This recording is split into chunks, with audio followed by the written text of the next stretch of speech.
Hello everybody, my name is David Venta. My major is computer science. I have chosen for this presentation the topics from Module 3, Privacy and Security Issues. I believe that every human being should have the right to have privacy and security, not only here in the United States, but also around the globe. Here in the US, we stand for freedom and we have the Fourth Amendment. On this presentation, I will provide you with some issues that attack this amendment.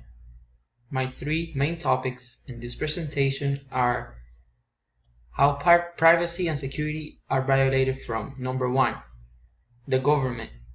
I will talk about a letter Apple wrote to the FBI on a request that Apple didn't agree because it violates the Fourth Amendment. Number 2, Facebook. Privacy issues on the launch of Newsfeed in 2006. Privacy issues on the launch of Beacon in 2007. Privacy issues on the like button in 2010. Number 3, at the workplace. Privacy issues with webcams, privacy issue with location tracking using GPS, and the prohibition of monitoring in other countries. Number 1, the United States government has demanded that Apple takes a step which threats the security of the customers.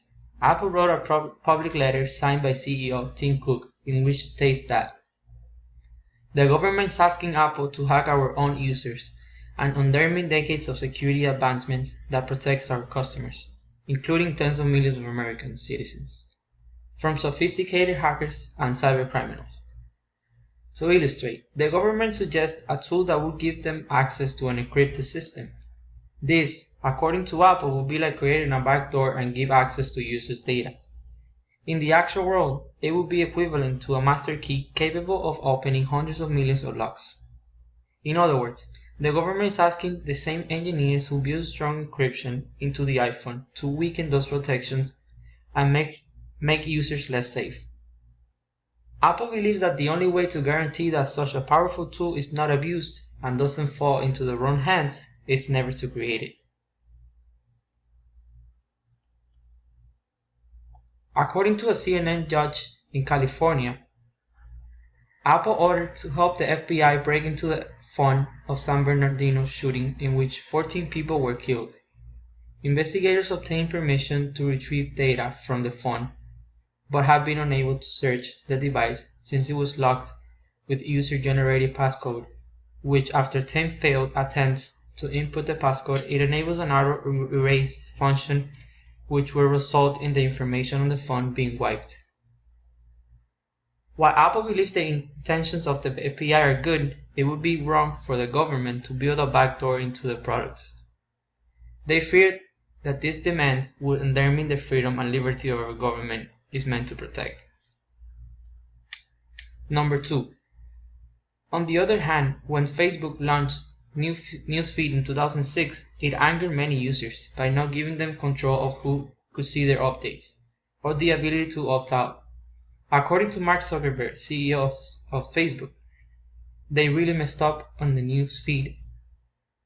They were trying to provide users with a stream of information about the social world.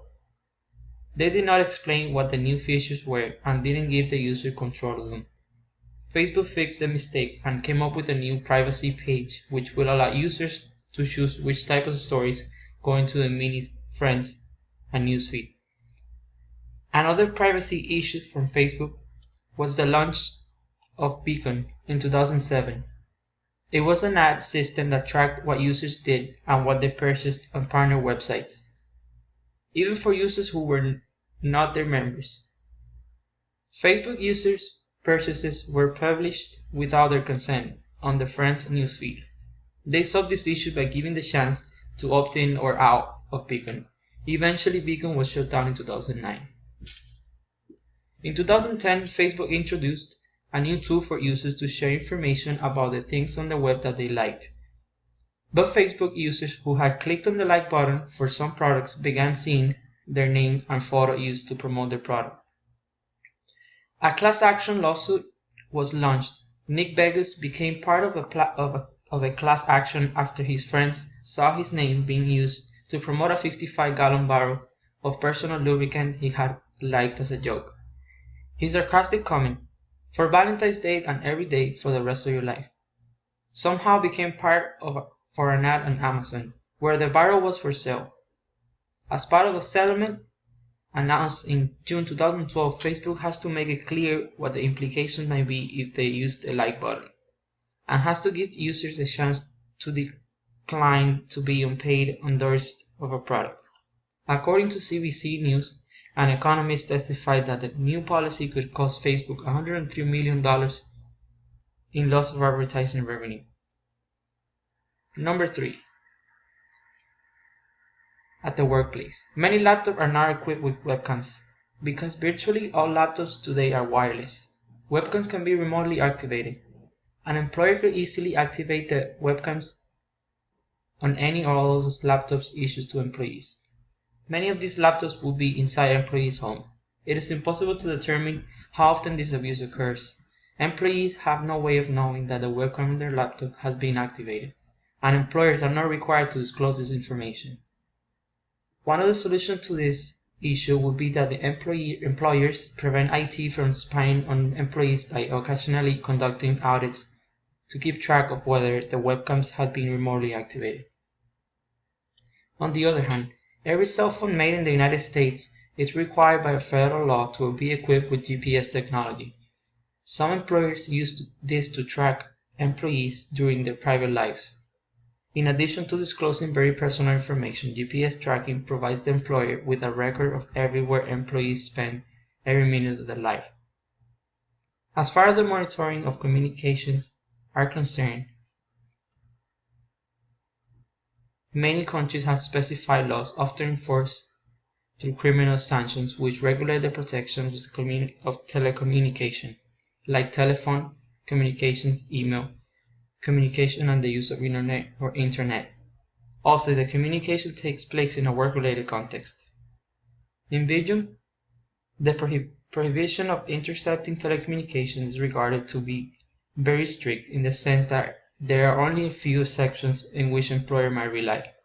Also, in France, there are laws that enforce criminal sanctions and prohibits the fact of monitoring telecommunication with bad intention or installing equipment for that purpose.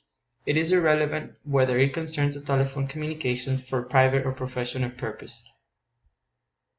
The only exception would be an interception or monitoring with good faith.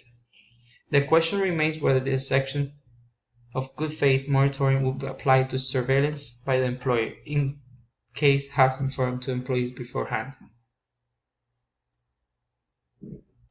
In conclusion, there are several privacy issues not only in the United States but around the globe as well.